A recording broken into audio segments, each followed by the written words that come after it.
ապա տեղեկատվության մարաթոն է։ Ինչպես են ստերը տարածվում ավելի արագ, քան ճշմարտությունը։ Պատկերացրեք մի սուտ, որը կայծակնային արագությամբ տարածվում է ողջ աշխարհով, մինչդեռ ճշմարտությունը դեռ փորձում է կապել իր կոշիկի կապերը։ Խենթություն է հնչում, չէ՞, բայց սա իրականում տեղի է ունենում ամեն օր։ Ողջույն եւ բարի գալուստ Frontline podcast։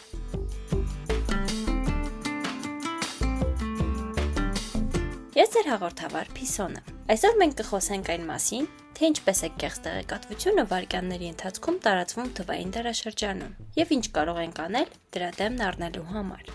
Այն խոսքը, որ նշեցի սկզբում, թե ստերը ճշմարտությունից ավելի արագ են տարածվում, հաճախ վերագրվում է Մարկ Տվենին, բայց պատկերացրեք, մեծ հավանականությամբ նա երբեք նման բան չի ասել։ Բախտի հեգնանքով կեղծ լուրը ապացուցում է կեղծ լուրի մասին, բայց անկախ նրանից թե ով է դա ասել, դրա իմաստն այսօր ավելի արդիական է, քան երբևէ։ Հին ժամանակներում նորությունները գալիս էին մի քանի խոշոր աղբյուրներից, թերթերից եւ հեռուստաալիքներից, որոնք ունեին իրական հետաքննական ռեսուրսներ։ Այժմ ինտերնետի շնորհիվ տեղեկատվությունը տարածվում է լույսի արագությամբ, ստեղծելով իդեալական պայմաններ փակ շղթայով հաղորդակցություն երևույթի համար, circular reporting։ Պատկերացրեք հետևյալը. A պարբերականը հրապարակում է ինչ-որ կասկածելի նյութ, B պարբերականը վերցնում է այն եւ տարածում։ Ապա A-ն արդեն մեջբերում է B-ին, որպես ապացույց, որ իր իսկ սկզբնական տեղեկությունը ճիշտ է։ Սա նման է փչացած հեռախոս խաղին, այն տարբերությամբ, որ այստեղ խեղաթյուրված տեղեկությունը կրկնապատկվում ու ուժեղանում է։ Սա նաև տեղի է ունենում, երբ տարբեր աղբյուրներ հաղորդում են նույն կեղծ տեղեկատվությունը,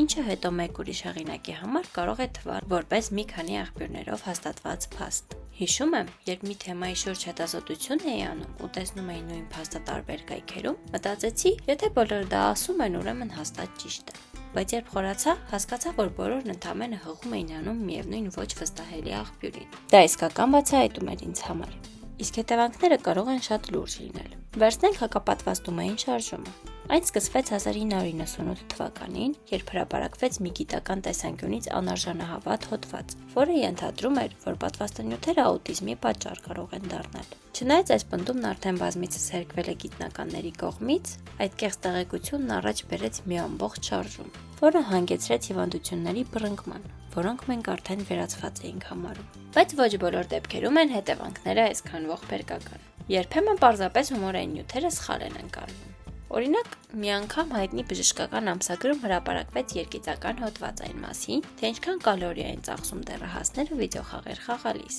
Հետաքրքիրն այն է, որ այն լուրջ գիտական հոդվածներում հարյուրավոր անգամներ մեջբերվել է որպես իրական ուսումնասիրություն։ Այս խնդրի մեջ իրենց դերն ունեն նաև օգտագործողների կողմից ստեղծված հարթակները։ Ով չի օգտվել Վիկիպեդիայից փաստերը արագ ստուգելու համար, բայց եթե ոչ ճշտված տեղեկատվություն հայտնվի Վիկիպեդիայում, այն հեշտությամբ կարող է տարածվել որպես հղում ստանալով արդեն իսկ հրապարակված հոդվածից, որը հետո նորից կվերադառնա նույն Wiki էջի։ Ստացվում է փակ շղթա։ Հասկանալի է, որ տեխնոլոգիաները մեղավոր չեն։ Անհավանական է, թե որքան հեշտ է այսօր տեղեկատվություն ստանալ եւ կապ հաստատել աշխարհի տարբեր կետերում գտնվող մարդկանց հետ, բայց մենք պետք է նաեւ գիտակցենք հնարավոր ռիսկերը։ Մեր ցանկությունը արագ պատասխաններ գտնելու երբեմն կարող է հաղթել մեր ցանկությանը ճշգրիտ տեղեկություն ստանալու։ Ուրեմն ինչ կարող ենք անել դրա դեմ։ Ինչպես կարող ենք կանխել ապատեղեկատվության տարածումը եւ թույլ տալ ճշմարտության գոյությանը։ Առաջին հերթին զգուշացեք սենսացիոն վերնագրերից։ Եթե վերնագիրն անհավանական է թվում,